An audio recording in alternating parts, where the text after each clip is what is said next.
నమస్కారం. Olive media వారు మనకిచ్చిన ఈ అవకాశంలో వాస్తు గురించి విశ్లేషించుకుంటున్నాం.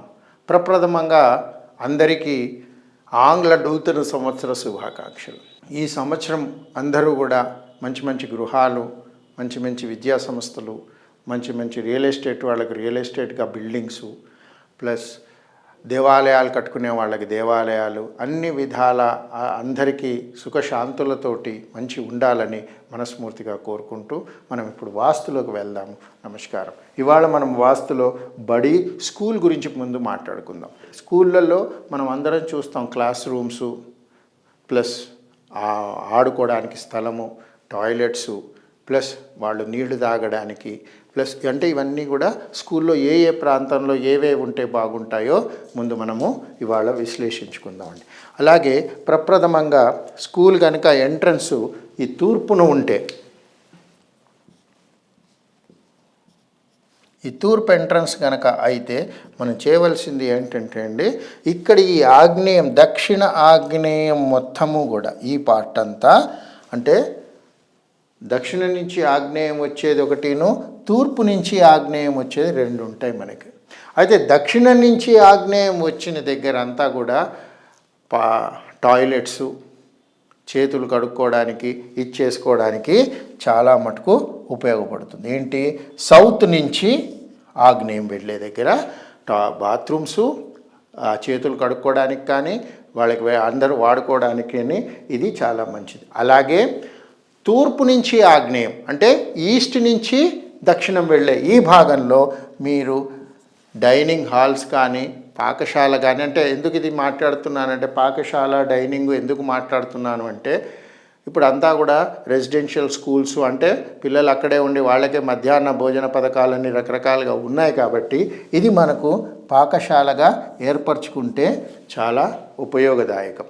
అలాగే ఇక్కడ మనకి ఏది, దక్షిణం నుంచి నైరుతి, దక్షిణం నుంచి నైరుతి ఎప్పుడైతే వచ్చిందో ఇదంతా కూడా స్టాఫ్, అడ్మినిస్ట్రేటివ్ స్టాఫ్ అంటే ఏంటంటే ఇక్కడ టీచర్లు వాళ్ళు కూర్చుని వాళ్ళకి వ్యవహారం చేస్తే మాత్రము మంచి విద్య, ఆలోచన విధానం, టీచర్లకు చెప్పడానికి ఆనందదాయకంగా జ్ఞానాన్ని పెంపొందించుకోవడానికి చాలా మటుకు వ్యవహరిస్తుంది.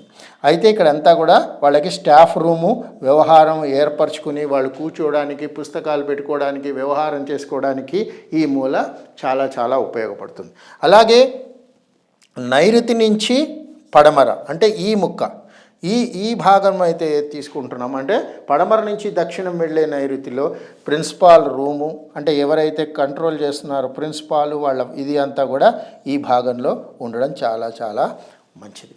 అలాగే మనకి క్లాస్ రూమ్స్ ఎట్లా వస్తాయంటే దక్షిణం నుంచి ఉత్తరం కానీ పడమర నుంచి తూర్పు కానీ వెళ్ళే దగ్గర అన్నీ కింది నుంచి పై దాకా వెళ్ళేటట్టు. అంటే ఏంటి, 10వ తరగతి నుంచి ఈ మధ్య నర్సరీ, పీ నర్సరీలే ఉంటాయి, చిన్న నుంచి పైకి వెళ్ళడానికి తూర్పు నుంచి పడమర ఒకటి ఉత్తమము, రెండోది ఉత్తరం నుంచి దక్షిణం ఇంకొకటి బలం. అంటే ఏంటంటే క్లాస్ రూమ్స్ తూర్పు నుంచి పెరుక్కుంటూ పడమర వైపు వెళ్ళడం ఒకటి, లేదంటే దక్షిణం నుంచి ఉత్తరానికి వెళ్ళడానికి పిల్లలకు వసతిగా ఉండడానికి ఇది చేసుకోవడానికి చాలా మంచిది.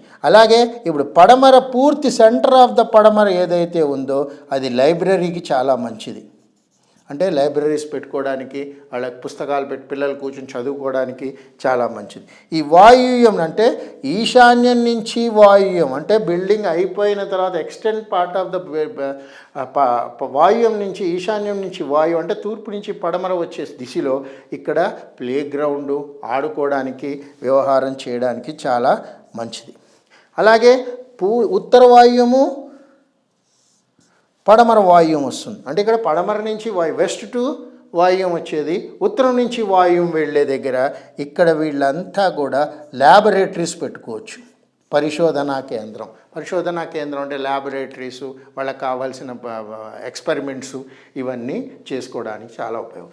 ఇక్కడ ఉత్తరంలో ఏదైతే వ్యవహారం వస్తుందో, అంటే ఉత్తరంలో కనుక వ్యవహారం వస్తే ఈ ఉత్తరం మొత్తము కూడా వీళ్ళకి బేసిక్గా వాళ్ళు చేసే పనులు, విద్య, అంటే మనం అనుకోవడానికి meditation room or whatever education ఫర్దర్గా చేసుకోవడానికి ఈశాన్యం పూర్తిగా దేవతా స్థానము ఓపెన్గా పెట్టుకుంటే మాత్రము చాలా చాలా అభివృద్ధి అవుతుంది, బాగుంటుంది.